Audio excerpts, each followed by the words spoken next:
Lónìí ọjọ́ 27 oṣù kẹsàn-án ọdún 2023 ní ẹbí ará àti ọ̀rẹ́ kóra jọpọ̀ láti bá díákónì obìnrin Victoria Títílayọ̀ aya Ọlálẹyẹ ọmọ Adébọ̀wálé dúpẹ́ ayọ̀ oníbejì pé wọ́n pé 60 ọdún lókè èèpẹ̀ tí wọ́n sì tún fẹ̀yìntì lẹ́nu iṣẹ́ ìjọba gẹ́gẹ́ bí olùkọ́ àgbà.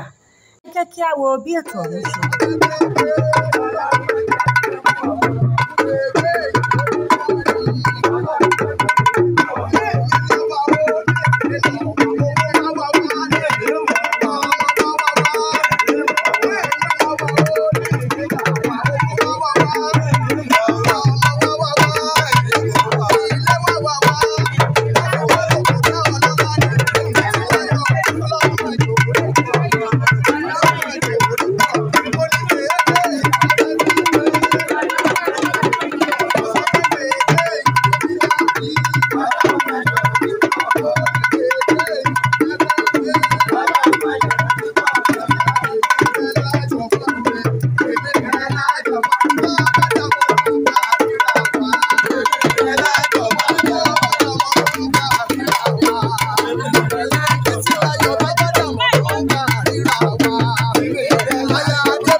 Jésù Kristi bàbá mi.